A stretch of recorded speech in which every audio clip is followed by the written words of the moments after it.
Thank you all for being here. We're going to do some speeches to honor my mom. And I have my lovely high school close friend, Amrita and Shrina, who are family to us. They're going to be emceeing for us this afternoon. So I'm going to pass it over to you ladies. Thank you all for being here today with us to celebrate Pranathi to us. First, we will hear from Pranathi parents. It's really wonderful to see all the people whose lives aren't so much. It'd be nice if we could see how many people here know her through a family connection. Can we get a raise of hands? Who here knew her through work? And just general family friends in the community. Thank you all for being here today. And father of Altos, we would call her mother. Pranathi, we call her Neetu. Today, with heavy heart, we want to speak about our daughter, Pranathi, whom we call as Neetu. For parents, it's very difficult to find words,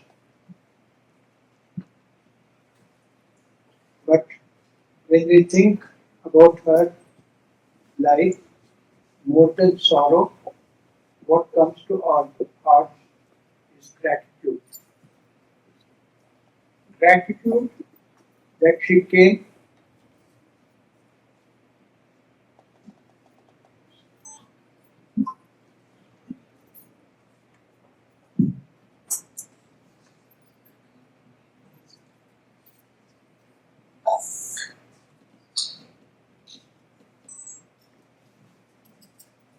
gratitude that she came to our lives, gratitude that we were blessed to be her parents, and gratitude for all the love, warmth, and happiness she gave us through her life.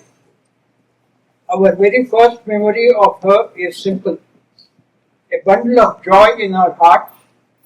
It truly felt as though an angel had come into our home, and from the beginning she brought happiness wherever she went. As a child, she was playful, obedient, affectionate, and full of life. But even from the very young age,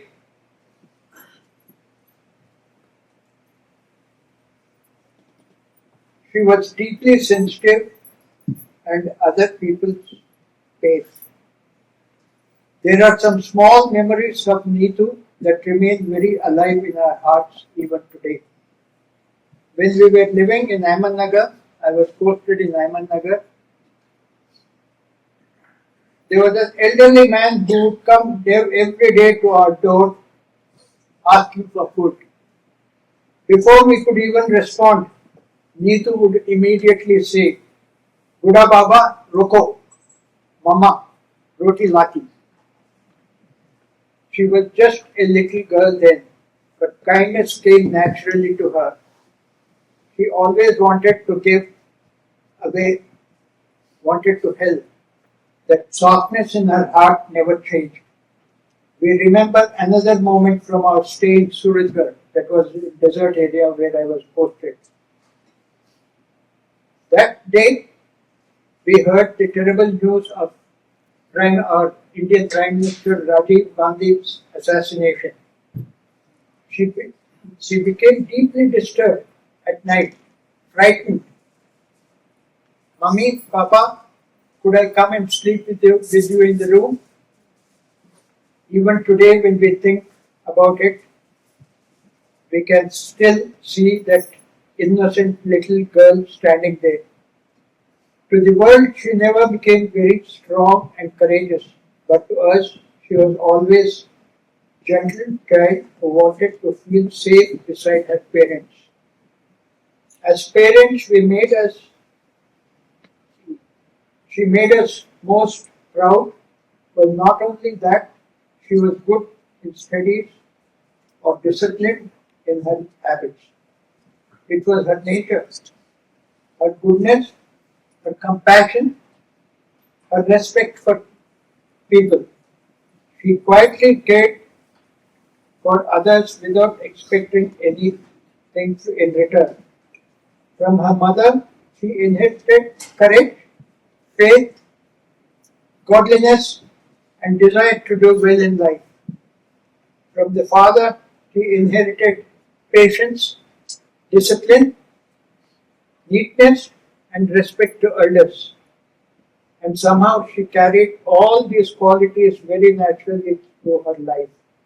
She loved deeply her parents, her brother, her husband, her children, and her family. She loved nature, music, books, and dogs. And no matter where she was, she never allowed distance to come between us.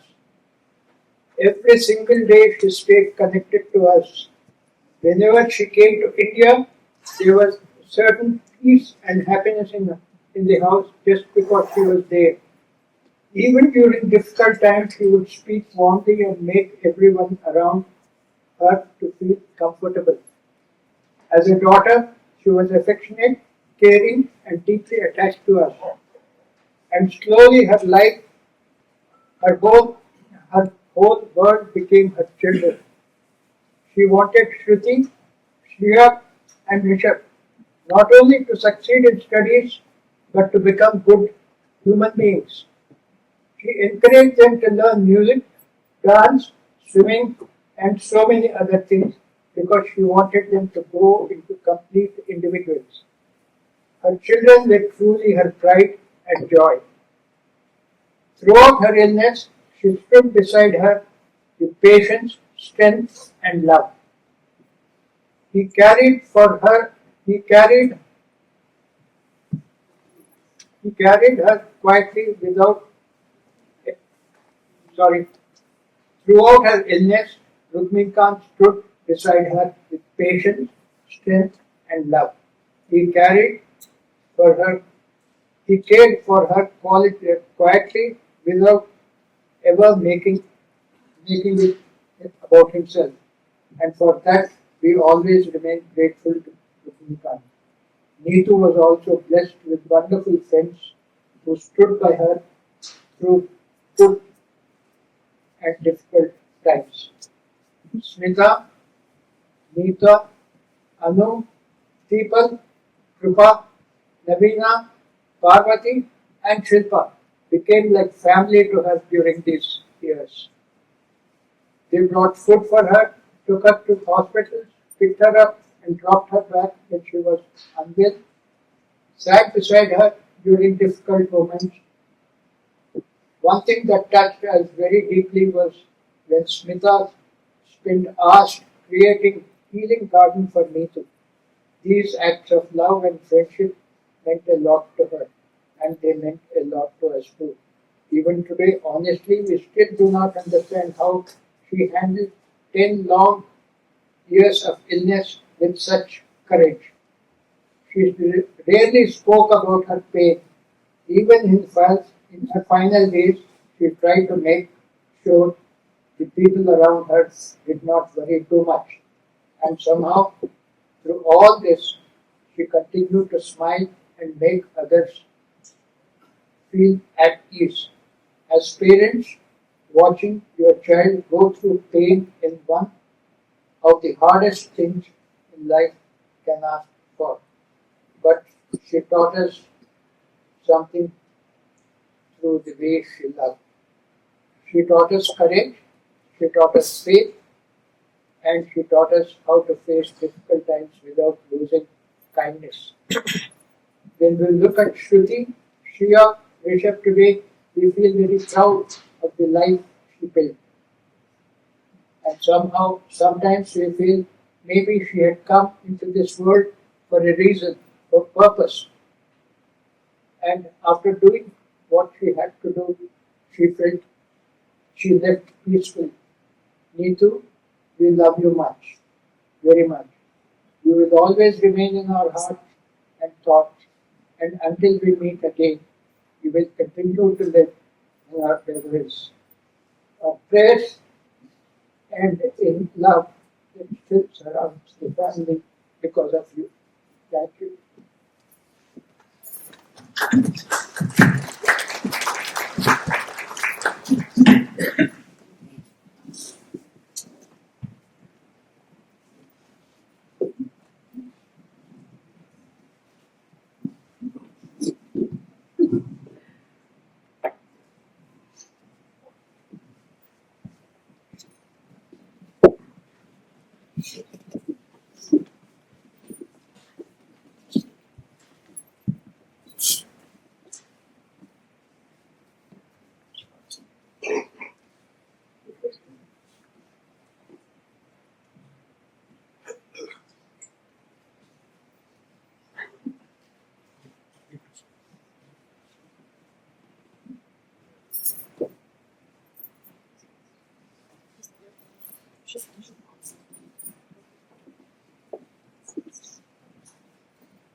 Next, we're going to hear from Rishabh, Pranathi Reddy son.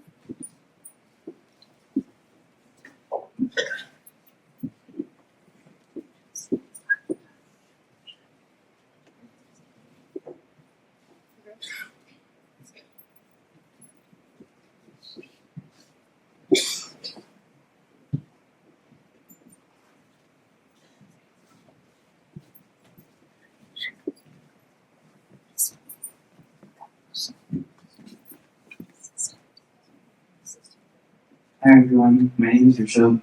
I'm the youngest child in the Perati family. First, I'd like to thank you all for coming. I'm so glad that we were able to bring together friends, family, coworkers, and ones that have been there at tipping points in my mom's life journey. Also, a special thanks to everyone who helped organize this event.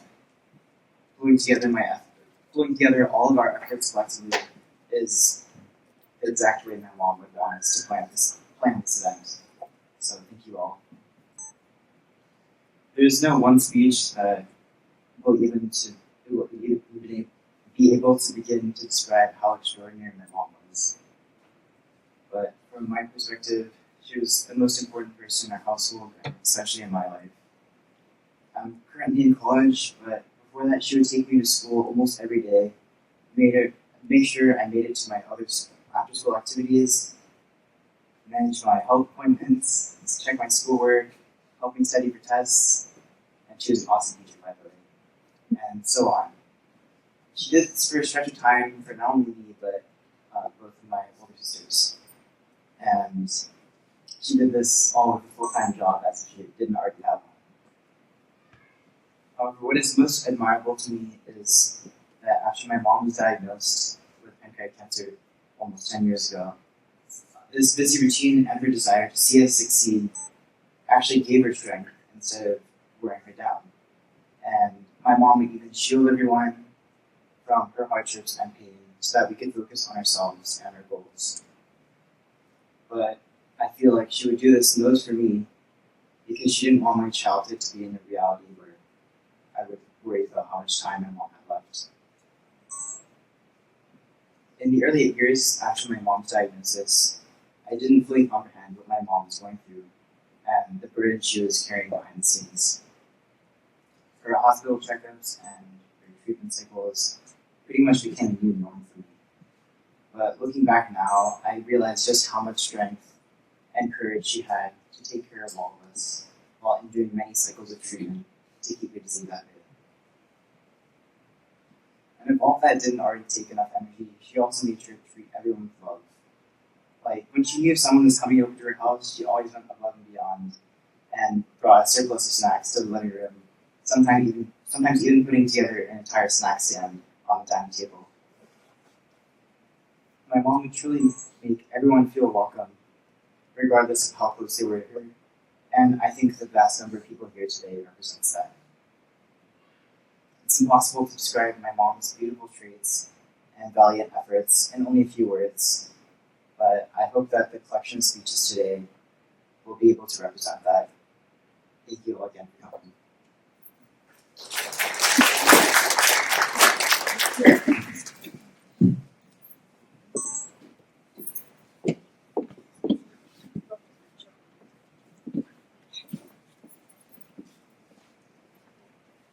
Okay, next we have Pranathi's a speech written by Pranathi's brother,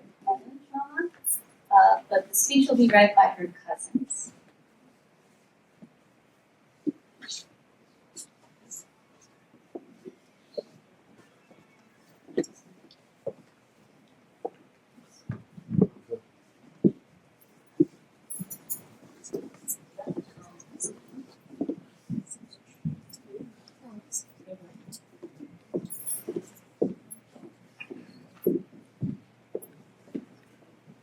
I don't have the speech, so we'll wait for the speech here.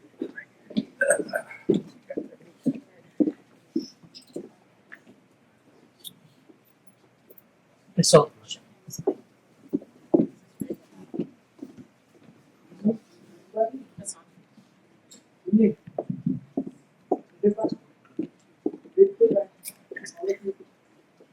Good afternoon, everybody. We're all Niku's cousins here. From our mother's side. This is Niku's brother, Anuj.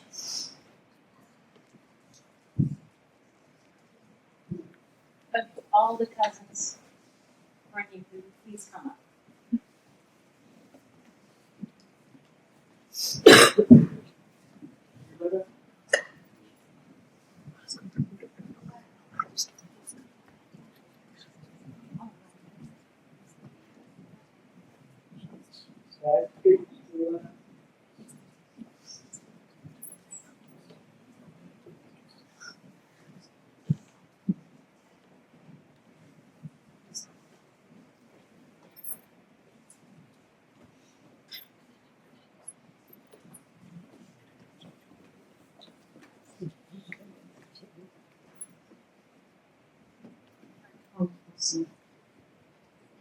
Okay, this speech is written by her brother, Anuj, and he says, today I'm going to speak to you about my affair, which means sister, or Niku.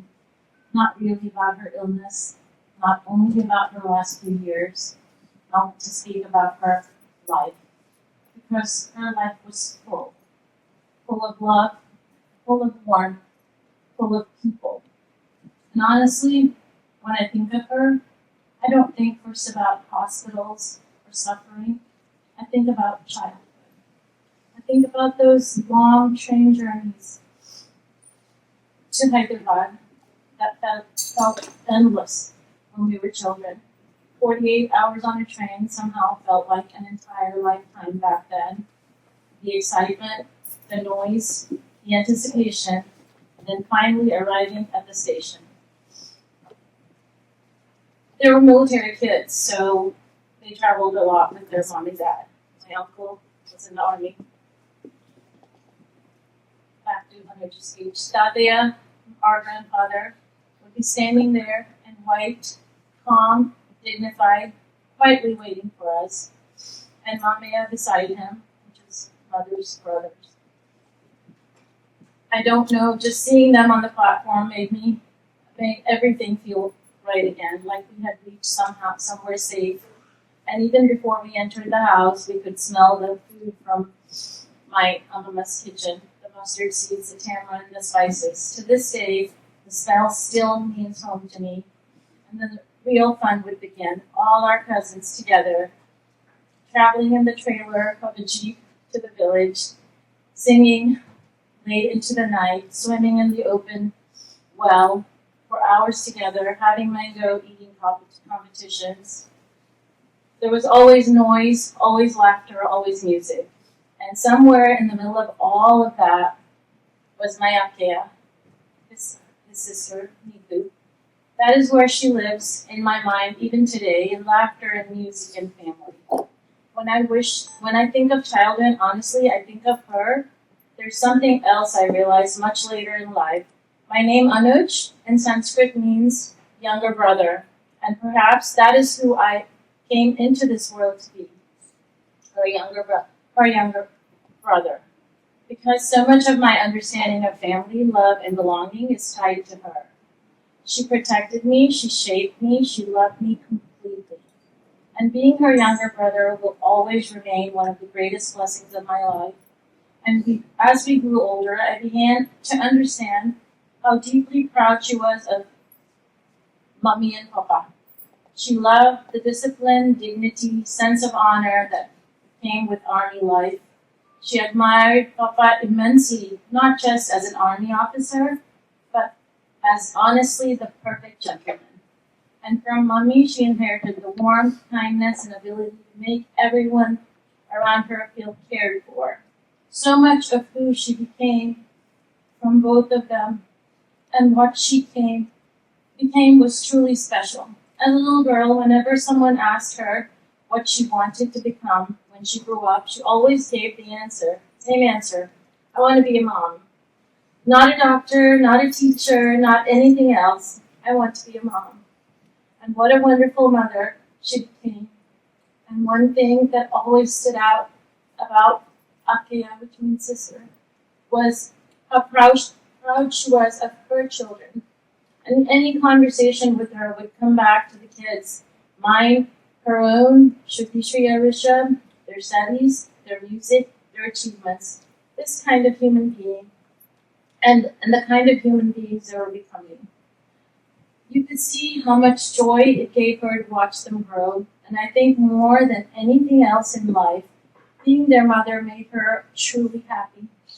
Akea was one of the most caring, selfless people I have ever known. But she was also fiercely protective.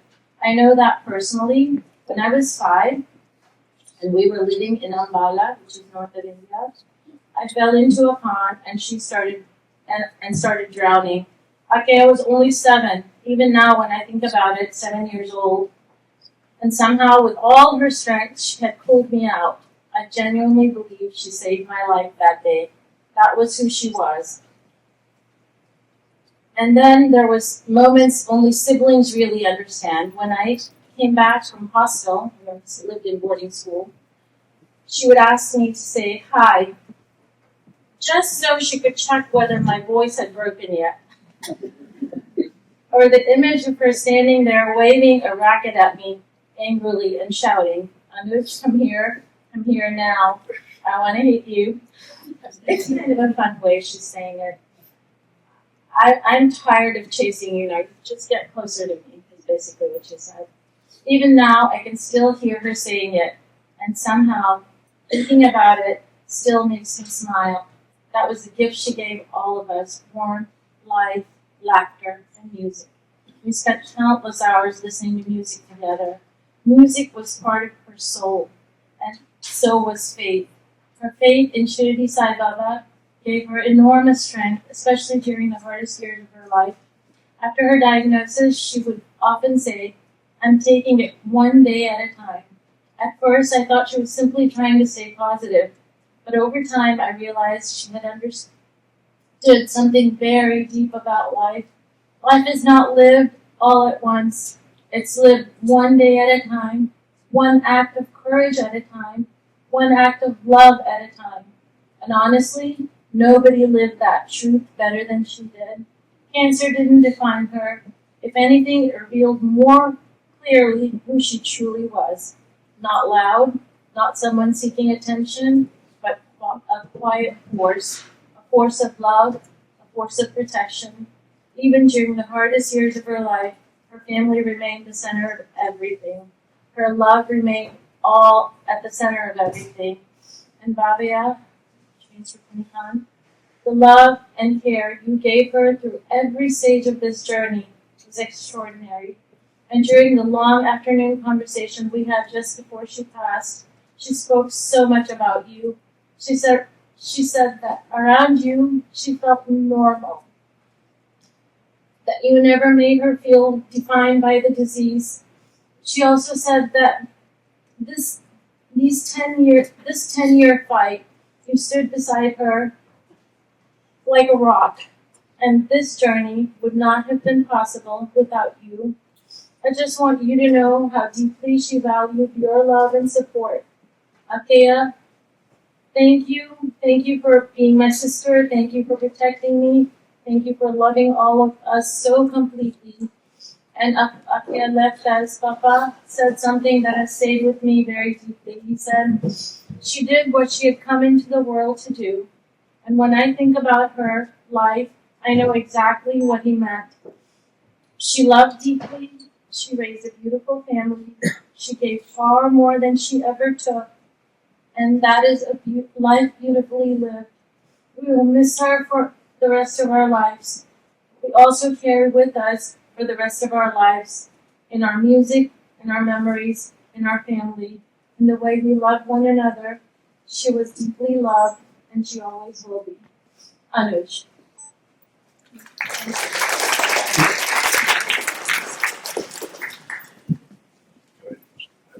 I'd like to add a few words. If anyone else wants to talk to you. But yeah, I've known about this for the last 10 years, and for many of us have unfortunately gone through some of all the things that people went with her or shared those with her. She was a beautiful person. That's all I can say. Not a bit of envy. Somebody else is succeeding. She would be so happy. And she raised such a wonderful family. And Rukminikant, thank you again. I publicly thank you. Last time I saw you, I thanked you. I thank you again for the wonderful care you gave her these last 10 years and her very life.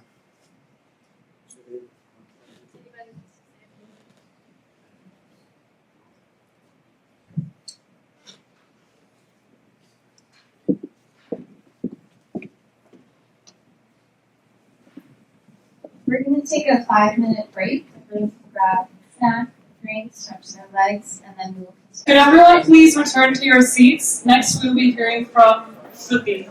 Thank you all for being here today. I find today simultaneously overwhelming and also extremely comforting to know that all of the love that my mom poured into her community was not only received, but is now being shared with all of her loved ones. And I really do feel her presence today. I feel her looking down on us and smiling. One of the last meaningful conversations I had with my mom was about a week before she passed. And she was actually admitted at the time. I called her the day after Mother's Day and said, I want to share with you this Stephen Colbert quote that he basically says, I have learned to be grateful for the thing that I most wish had not happened. And I told her that I had learned to be grateful for her having cancer. As much as I wish she did not have to go through that pain. And I wanted her to know that I didn't view her cancer as a burden on our family, but rather the reason that our family is so close and so strong. And it's her journey with cancer that inspired me to pursue a career as a surgeon, as a scientist. And I know that she is leaving a huge legacy in the cancer world behind. And I told her all of this because I wanted to know that her life and her suffering had meaning. And I know that this conversation meant a lot to her. She never told me directly, but she did tell my dad about it a few days later. And I really do mean that. I love that my mom is leaving behind this huge mark on the cancer world. Many of you may know, but her story was featured on the front page and a half-page spread on the Sunday Wall Street Journal last spring. And she was also involved in numerous panels. She traveled unpaid to speak and inspire other patients to seek clinical trials and second opinions. And she very bravely participated in actually 3 clinical trials, the most notable of which was the first in-human trial for the novel drug daraxonrasib, which didn't even have a name or preliminary human results at the time that she bravely chose to enroll in the trial in Boston. A few weeks before she passed, the results of this particular trial were published in the prestigious New England Journal of Medicine. My mom is a data point on that Kaplan-Meier curve. And this week is the annual American Society of Clinical Oncology Conference. It's the biggest cancer meeting in the entire world. And on Sunday, there is going to be an oral plenary presentation for daraxonrasib, the first RAS inhibitor with phase 3 results in pancreatic cancer. And people, even the New York Times, are saying this is the biggest improvement in not just pancreas cancer, but in cancer therapy in general in 2 decades. That said, I just want to take a moment to share a few memories that I have of the earlier 20 years of my life with my mom before she was a cancer patient. My mom asked me recently if I had had a good childhood. And I think you've all heard from the last speech that hers was magical in a lot of ways. I never really stopped to think about that question until then. But of course, I responded that yes, I had such a good and vibrant childhood. I remember as a kid being so proud that my mom was a full-time scientist. She came to career day when we were in elementary school at Regnart, and I have fond memories of going into work with her on the weekends when she had experiments. Shreya and I would vandalize her cubicle and whiteboard. We would leave our art projects on her bulletin board. In middle school, she taught me how to pipette. She handed me a pack of pH strips and taught me how acids and bases were different. And in high school, she explained to me how to use HPLC and mass spec. And I remember when my mom wouldn't answer the phone when we were growing up, her cell phone, we knew the Dionix lab phone by heart and knew exactly who to ask to reach my mom. In our school days, she always had an egg and workday breakfast ready for us and a cup of milk or chai as we got older. And it was important to her as well that we pursued the arts. I remember the countless ballet recitals and dress rehearsals with her. And growing up, my mom made it a point to take us to the Nutcracker Ballet every single year. I remember how she begged my music and dance teachers, Jay Shriyanti and Vidyanti, to let us audition for Indian music and dance classes. And we spent a lot of weekends in my childhood at music and dance performances in the Bay Area. I also have memories of singing Bollywood music in her car between activities. And once I remember I was late to my swim practice at Saratoga, and she handed me a jalebi to give to my swim coach, saying that he wouldn't yell at me for being late if I gave it to him. He still yelled at me. I remember how she begged my dad to let us adopt a dog. And literally the same day that my dad finally got on board, we went and saw puppies. And that's where we met our yellow lab, Sophie, who my mom always called our canine sister. During our family trips to DC and London in the middle of medical school, I remember going to countless museums with my mom. She was always on a mission. She had so much energy and such a hunger for learning. I also remember her taking me to the Dianza Planetarium here, her waking me up in the middle of the night when I must have been in elementary school to come see a meteor shower from the front steps. I remember the time she took Rishabh and I more recently to go stargazing in Cupertino, and we actually got pulled over by a park ranger for being in there after dark. Story for another time. And I also remember the high school summers. I worked in a lab at Stanford, inspired largely by my mom. She taught me how to read scientific papers. I have memories of us driving to work together, and I was discussing my last experiment and how I could better troubleshoot my Western blot. And she always had good ideas that I'd bring to the lab. In my freshman year of college, I remember how she had every single thing, and me tried every single thing on the recommended packing list.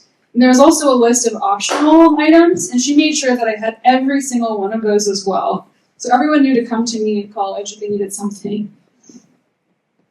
As I look ahead, I find a lot of peace in knowing that my mom is always going to be there with me in spirit. I'm going to feel her presence every day when I step into the hospital at the same place where she received so much of her care. And I know that I'm going to see her and my own family in every patient interaction. I'm especially going to miss instinctively picking up the phone to call her, to share both my big and small wins. And I'll continue to honor her and miss her for the rest of my life. And I'll forever remember her as someone who loved deeply and lived her life fully and always on her own terms. Thank you again for all being here today.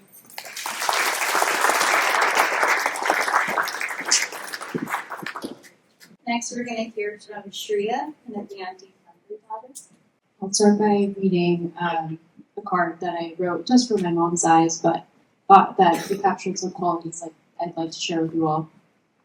And it's from this past year. Happy Mother's Day, Mom.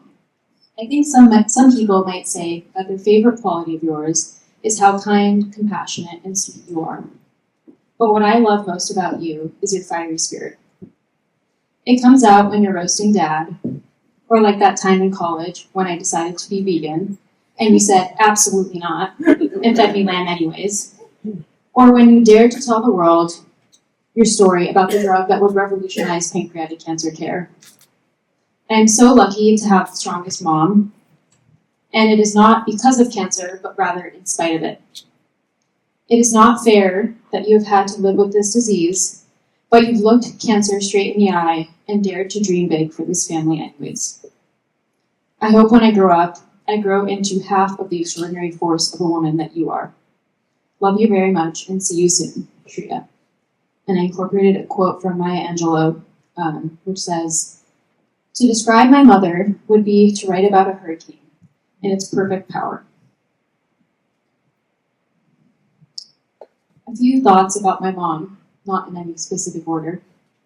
She was my first teacher and my siblings' first teacher.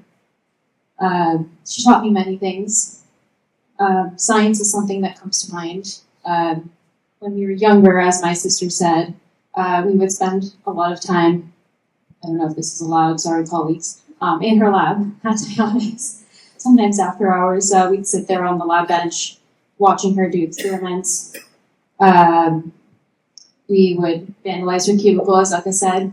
And I got inspired on my own and would start doing my own experiments around the house. And my mom would find sand and random concoctions of things from my experiments around the house.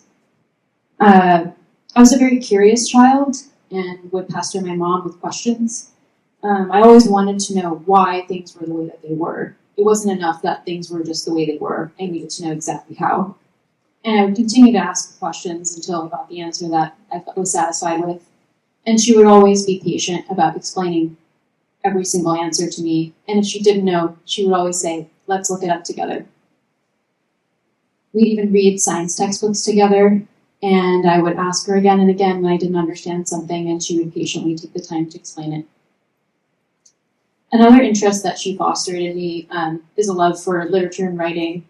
I remember in fourth grade, I had written a short story for class, and I didn't think much of it, but I remember my mom saying, Shreya, this is really good. This is really good. You're a great writer. And I remember that meaning a lot to me. And those two things, I went on to study in college, biology and English.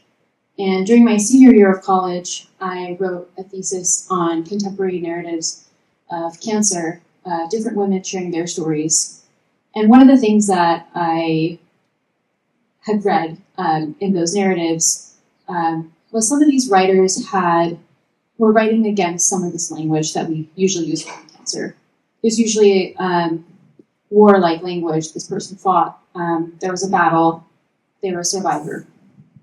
And while those words can be very empowering, I sometimes found them to be difficult in that if someone were to pass away, that it may imply that they lost. And following my mom's passing, I was having a conversation with my brother who reminded me that our mom didn't lose. She won the war.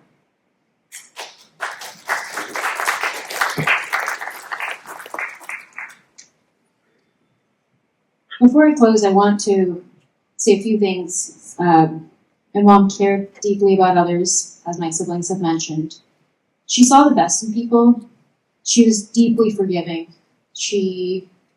All it took was one act of kindness and to put a smile back on her face. If I was ever upset with her on the phone, she wouldn't get mad. She would just say, Shreya, have you had lunch today? And I would immediately feel guilty about 10 minutes later and text her an apology, and she would always send a kind note back. When we were younger, our parents never wanted us to experience the sadness of death. I remember when we were little, I think this was before Richard was born, so the four of us went, I'm not sure exactly when it was, but we went to India, and I remember my dad came back sooner and noticed that our betta fish in our fish tank had died, sadly. And this betta fish was named Blueberry. And my mom and dad, out of concern for us, just replaced the betta fish with another betta fish. So we came back home and we noticed that Blueberry all of a sudden was looking a little more pink. So we thought, okay, maybe Blueberry should be Raspberry now. Not realizing that it was a completely different fish. I remember another time we lost a goldfish. And when I asked what happened, my mom told me that the fish was going on vacation. And right now I feel like my mom is on vacation because I have a process that she isn't coming back. I can't fathom a world without her. As a teenager, I would fight with my mom and ignite my own fiery spirit. But as an adult, in adulthood, our relationship became a deep friendship. I talked to my mom every day, and sometimes if I was crashing out, multiple. If I saw a pretty flower, I'd send a picture to her. If I was proud of something, I'd tell her. As my sister mentioned, she would answer calls from us at work. Sorry, Dionics colleagues. Even if she was in a meeting, she would pick up and say, "Hey, Shreya, I'm in a meeting. Is everything okay?" What I know is this. A world that she touched is not a darker one. And though I wish I had more time with my mom, I will always be grateful for the time that we had. A few years ago, our dog Sophie passed away, a loss deeply felt by our whole family. My mom had a special connection with animals. She loved dogs as deeply as she did people. In the end, Sophie couldn't breathe. And before my mom passed, I leaned close to her and told her, "Wherever you go, I hope you can breathe in deeply, smell fresh air, walk, run, and maybe even fly." That same week that our mother passed, and many of you who live in the Bay Area may have noticed this, I started noticing butterflies everywhere. The part of me that she raised as a scientist went looking for an explanation. You can ask my sister because we've been sharing a room for the past week. She went to go shower and I was staying up and had a sudden urge of energy to look up why all these butterflies are around. But then I also looked up what's the symbolism of these butterflies. Because the other part of the science, other than those questions of, "Mom, why are there butterflies here? Mom, is there a migration?" was something spiritual. I think her soul, finally unburdened, finally touched by suffering, was finding its way to us and telling us that she could breathe. Thank you.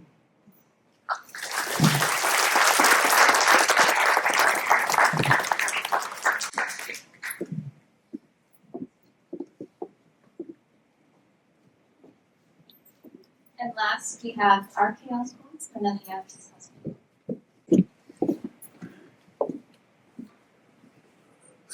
So many prepared speeches, I'm not even going to complete. Wherever Pranathi is, she's annoyed with me right now. And that's my goal. That's how I feel closer to her. At Bharatanatyam in 2014, I was supposed to prepare a speech, and she was on the stage. I said, "I don't have a speech." And she gave the speech. And yesterday I was at a friend's place, the previous place, having a glass of whatever, and I took 2 notes that I'm preparing a speech. I didn't prepare a speech. This morning, I was having a cup of tea and I saw Rishabh and said, "Rishabh, you could just think out loud. Can you take some notes on the phone or write it down?" So he took notes and then he sent me the text. So I'm going to improvise. And there's somebody else in the audience who basically said it can be impromptu. So the person is sitting here in the front somewhere. I'm going to say I got courage from that, but I think it'll be imperfect. And There is a truth in the story that I just said. Pranathi was absolutely disciplined, perfect, 97% of the time. 3% of the time, imperfectness only one person saw. And she said she loved me the most. That's why I have to see the 3%. But the world has seen a rock and a smile. So I will improvise with a few points and share some thoughts. I met Pranathi in July 1992 at your place, since I'm here. And I think the rest is history. Right? I was actually in Singapore for a few weeks on business, told boss that I want to take a week off and go to India. And then I extended my trip, got married, and then stayed in Singapore, finished work, and we flew back together. She was actually doing her master's at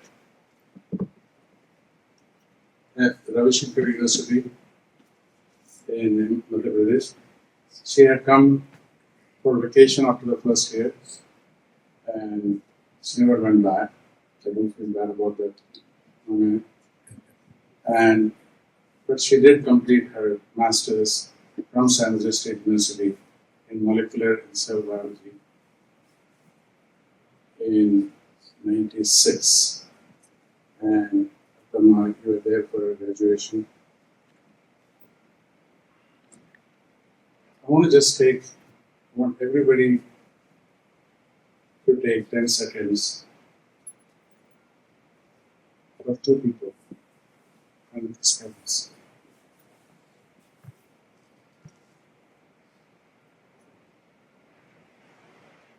One of my classmates was also mentioning this when I met this here in the audience, that no parent in this universe should ever experience what Atama, you and Mami have experienced.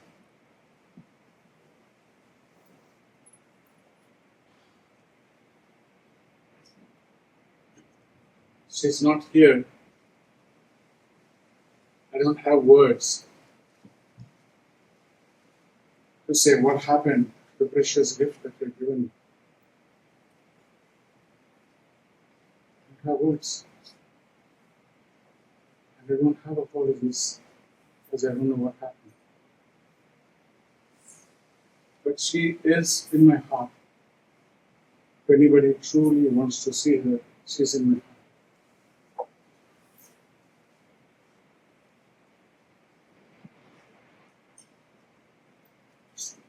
I think the Pranathi I met in '92 to who she is today, the core is the same, but I don't even recognize her. And it's a community who shaped. There are immediate family on both sides here. There is community from where we live, our neighbors. There are my classmates from Oklahoma State. There are my colleagues, two of my colleagues and two of my bosses who shaped my career over the last 2 decades are here. One had to leave early, the other one will still be here. And indirectly they shaped, because if I didn't stay where I am at Intel for 15, 16 years, there would have been a disruption to Pranathi's treatment. We were worried that you change a job, you lose 2 months, and then she might lose an opportunity.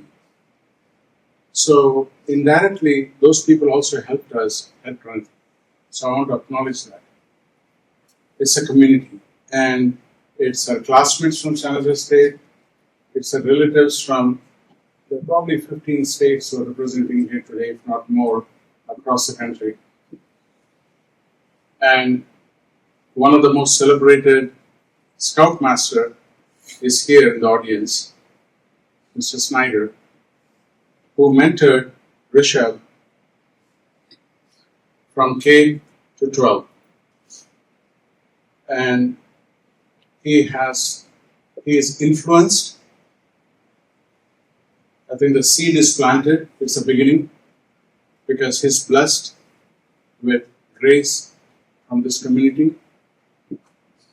There's another leader who's sitting here who was mentor for both our daughters for Girl Scouts. And all of this is Pranathi's passion for being part of the children's activities. And Carol Miller, thank you. And so I think this is going to be an off script, but when you're driving home, you'll be able to connect the dots of what I said and synthesize in your own way. You know, one thing that I want to say is COVID hit us. Can you take a moment and think this way? Your loved one is struggling and COVID hit us 2019. And guess what? 7 or 8 months later, she has to go through lung surgeries at Stanford. And I'm just going there and I'm looking at Stanford. I said, COVID and lung surgery? Did we just win a lottery? That's the worst combination during COVID time. The doctors basically said there's a chance if she gets infected, even if the surgery is successful, she won't survive. So she has been tested, the family has been tested many times.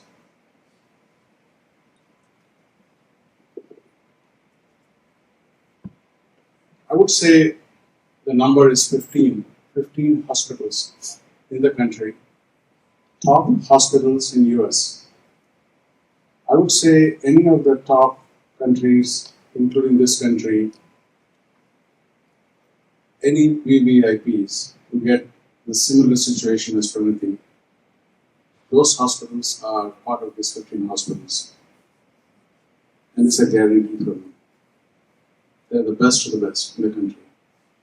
And 9 hospitals she visited. She traveled to Boston 16 times for a treatment. Only once I flew with her. And over 23 times to UCLA for treatment. Most of the time she traveled on her own. She took our Rishabh and Pranathi traveled to India in August. And when she comes back in August, I got busy at work because in August there were more cuts happening at Intel. So she said, okay, you know what? I'm going to go. She goes, she travels, she rents a car, she moves things. She set him up at Tufts in Boston and comes back solo. And even for a healthy person, moving kid to college is hard. We all know that, all of your parents know that. I asked her, actually before I go there, when in 2016, when we realized what she was gifted, Rishabh was in 3rd grade, Shruti was in 1st year of college finishing up, Shreya was in 11th grade. Short story, at surgery from the hospital, they were there 9 days. And Shruti broke down because that night she was going to head back to college. And she said, Daddy, what are we going to do now? And Pranathi's parents were there at home. And I want to share this. This was my impromptu, which my kids told me recently, Daddy, this helped us. I said, what are we going to do now? And so I made up a story, just like how I'm doing now. And the story was that, stay focused on your health, mental health, physical health. Focus on your goals. And then mommy is happy because that's in your control what you can do. Other things will manage here with the doctors. And then, make sure you're also living your life and having fun. And then I said, I know there is somebody out there. No, actually, first I said, I'm flying the plane and this plane will not crash. Kids, remember this? And this is a made-up story, by the way. And because I like pilots and captains. So then Shruti said, okay, Daddy. So she got some confidence. And then I said, I have to tell you one thing though. I really don't have any details. I don't have any plan. I don't have any plan. But I know there is somebody out there who's watching to make sure my plane won't crash.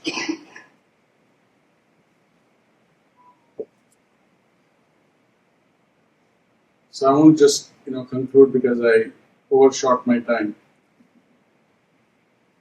And I want to say some last things that Pranathi shared with me. Not everything. It's you. These are within the last hours. Shruti, Shreya, myself, and Rishabh and Pranathi's parents were all in the room at the time of her passing. We were holding her hands. Before that, when I asked her, I said, is there anything you can share? Give me guidance. Share your vision. I just need your guidance.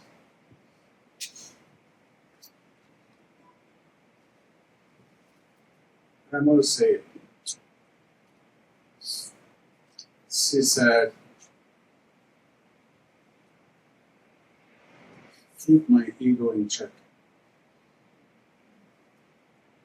So if any of you here in this audience have experienced that ego,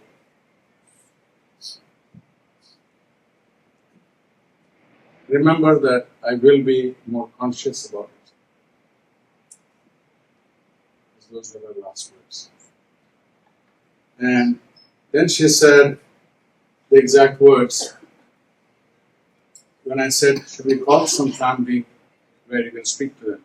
She spoke to my mom 2 hours before she passed. She wished her birthday on 18th. And she said, you are my family. Which means you stay here, don't waste time calling everybody. And the other thing she said is, you are the best thing that ever happened to me. Keep your ego in check. And the very last words, she said, support my parents, they will go through our hardship. Please be nice and take care of them. Those were the last words. She loves her parents. I want to thank my siblings who are all here, who have been part of our journey, and the extended family, and all the folks who have invited us to the celebrations.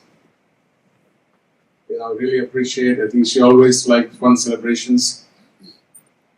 And I want to most of all thank two people, my parents, especially my dad and mom both, because my mom in India is arranged marriage. So when she first looked at the picture, she told me in the picture, because pictures are not real, then she convinced me that you have to know this person once.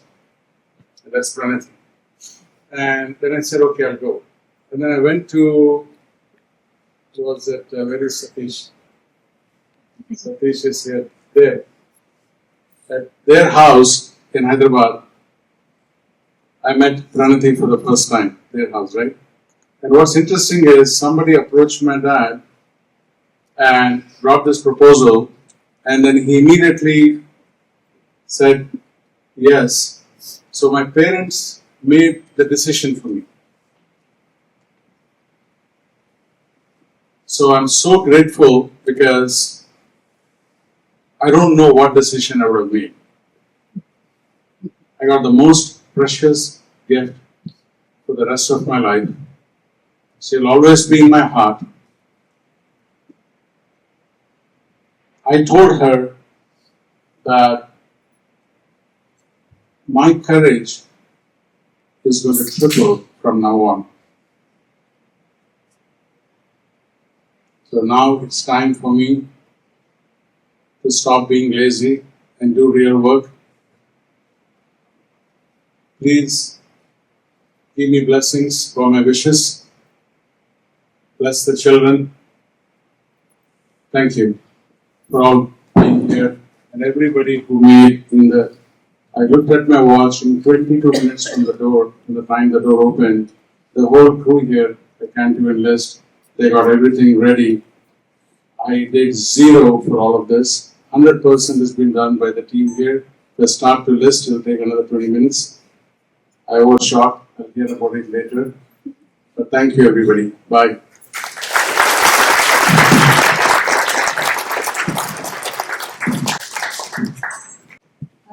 We're going to take a moment now to pass out some battery-operated tea light candles so that we're fire safe. And then when you get the cue, we'll have everyone turn them on, and we'll have a moment to honor my mom and think of her. Sing, and those who grew up with her got to hear her wonderful voice, and we did too as in our childhood. There was a wish from our grandparents to sing for my mom. My siblings didn't have the strength to sing live, but my sister during COVID picked up a hobby playing the ukulele, and I won't share her Instagram name because she'll get mad at me. But you can try to find it. But this was actually during one of our family trips, which our mom loved, our family trips. This was in Arizona, in Grand Canyon, in our Airbnb. And so please excuse our grunge clothing. This was meant for our eyes only. Look at the stars, look how they shine for you, and everything you do. God, they were all yellow. I came along, I wrote a song for you, and all the things you do, and it was all yellow. So then I took my turn. Oh, what a thing to have done. And it was all yellow.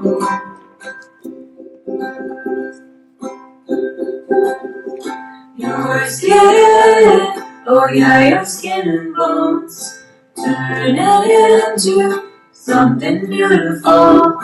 You know I love you so. You know I love you so. Yay! We're all set.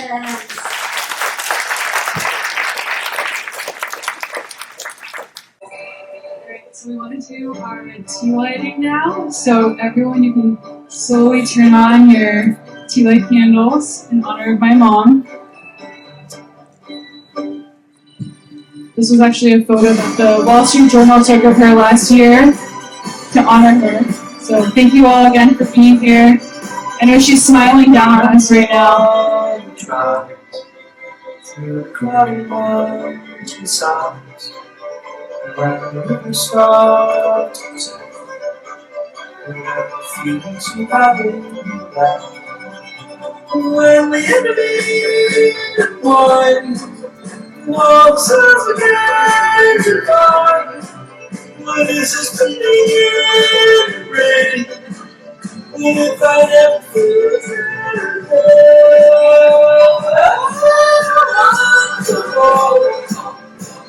get to that.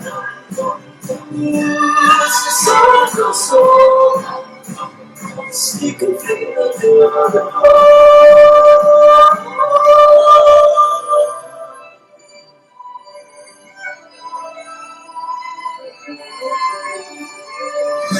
Circle, so stick a finger to the hole.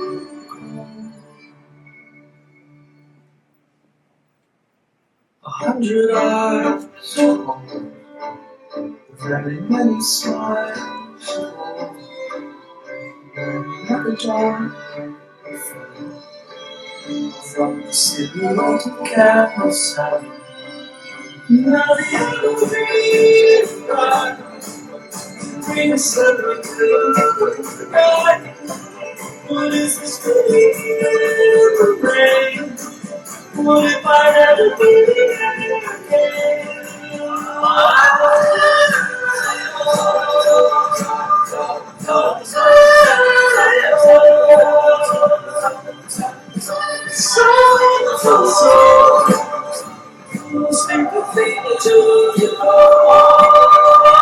Could you please stand for these final moments of the song?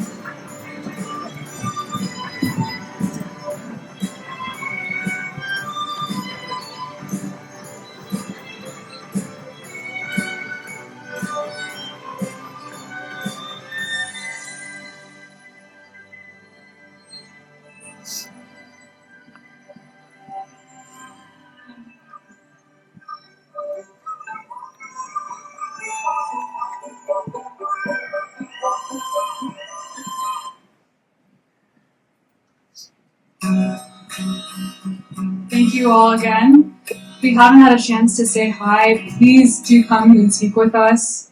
And we've also put together little gift bags that are by the door on my right. So please grab one before you leave.